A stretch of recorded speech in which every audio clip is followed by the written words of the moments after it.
হাই friends, মই ৰং চেনেলত সম্প্ৰচাৰিত হৈ থকা সূৰুযমুখী ধাৰাবাহিকখনৰ আজিৰ খণ্ডটো চাবলৈ বহুত বেছি ভাল লাগিব, কিয়নো যোৱাটো খণ্ডত পইচাৰ কাৰণে ৰত্নই কাজিয়া লাগি আছিল আৰু সেইখিনি সময়তে ত্ৰিদীপ আহিছিল।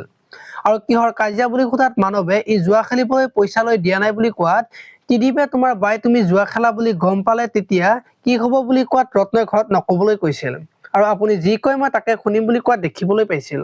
আজিৰ খণ্ডটো ত্ৰিদীপে ৰত্নক ঘৰলৈ লৈ যাব আৰু তেতিয়া পৰিয়ে দেখা পাই কি হল ইয়াক আপুনি লৈ আহিছে বুলি ত্ৰিদীপক ক'ব আৰু তেতিয়া ত্ৰিদীপে এটা ভুলৰ কাৰণে ডাঙৰ ভুল হৈ যাব পাৰে, গতিকে প্ৰতিটো খোজত মন দিবা বুলি ৰত্নক ক'ব।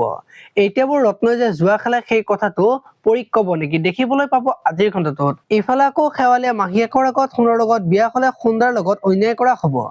তেওঁক মই খাই মাতিছিলো, এতিয়া মোৰ কাৰণে তেওঁ এনেকুৱা অৱস্থা হল বুলি মাহীয়েকৰ আগত ক'ব। এতিয়াও মাহীয়েকে শেৱালিক কি ক'ব দেখিবলৈ পাব আজিৰ খণ্ডটোত। আনফালে আকৌ অমৰাজী শেৱালিৰ ওচৰলৈ আহিব আৰু তেতিয়া নন্দই তই ইয়ালৈ কিয় আহিছ বুলি সুধিব আৰু তেতিয়া ভনীমাই অমৰ শেৱালিৰ সৰুকালৰ লগৰ বুলি ক'ব আৰু তেতিয়া নন্দই ভনীমাক গালি পাৰিব আৰু তেতিয়া নন্দই তই শেৱালিক বুদ্ধি দি এনেকুৱা কৰিলি বুলি অমৰক কোৱা দেখিবলৈ পাব। আপোনালোকে সূৰুযমুখী ধাৰাবাহিকখন চাই কেনেকুৱা পায় কমেন্ট কৰি জনাব আৰু যদি আপোনালোকে এতিয়ালৈকে চেনেলটো ছাবস্ক্ৰাইব কৰা নাই তেতিয়াহ'লে চেনেলটো ছাবস্ক্ৰাইব কৰি ভিডিঅ'টোত এটা লাইক কৰি দিব। ধন্যবাদ।